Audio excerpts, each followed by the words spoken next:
Oui, j'aimerais te dire, nous critiquons ceux qui se prosternent devant les statues. Nous avons une nouvelle statue, nos téléphones.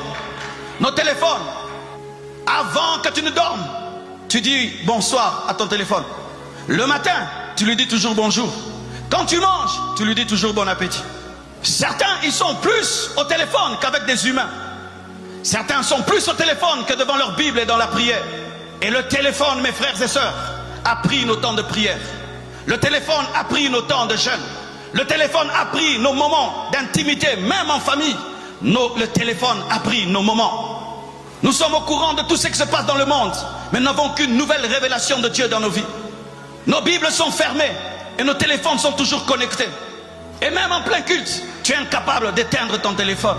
Dernièrement, je vais entrer en retraite. Le Seigneur m'a dit, tu feras 30 jours et tu ne vas pas être connecté. Et tu ne vas pas suivre ce qui se passe. Oh mes frères, c'était plus difficile que ne pas manger. Je pouvais accepter de ne pas manger, mais ne pas être sur Facebook, sur YouTube, sur Instagram, sur Twitter, c'était plus difficile. Je vous défie de jeûner Twitter, de jeûner TikTok, de jeûner Facebook. Vous allez voir que c'est plus difficile que le foufou. C'est plus difficile que le foufou. Les ministères sont en train de mourir à cause du téléphone. Hommes de Dieu, comment les Wesley et les Finney avaient une telle profondeur? Il n'y avait pas autant de distractions en leur temps. En notre temps, il y a tellement de choses pour distraire les chrétiens. Si vous voulez être concentré sur Jésus, il doit être supérieur à votre téléphone.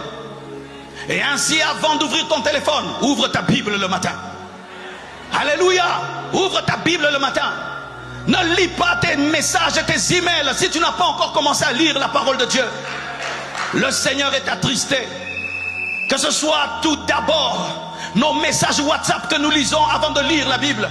Le Seigneur est attristé que ce soit tout d'abord nos YouTube que nous consultons avant de consulter sa parole. Quand ton téléphone est déchargé, vois comment tu es mal à l'aise. Mais quand tu n'es pas rempli du Saint-Esprit, tu es à l'aise. Quand tu n'as pas prié, tu es à l'aise. Mais quand ton téléphone est low bat, tu es mal à l'aise. Oui, que Dieu nous pardonne. Quand il n'y a pas de wifi, il n'y a pas de connexion, tu es mal à l'aise. Mais quand tu as un péché dans ta vie qui énerve Dieu, là tu es à l'aise. La déconnexion spirituelle ne nous dérange pas, mais la déconnexion du wifi nous dérange. Si tu ne reçois pas de message d'une personne que tu aimes, tu es touché. Mais si tu n'as pas de réma, ça ne te dérange pas. Une idole est entrée, mais nous ne la voyons pas. Ce n'est pas une statue. Ce n'est pas une statue, c'est un instrument. Un tout petit que nous mettons dans nos poches, mais que nous transformons.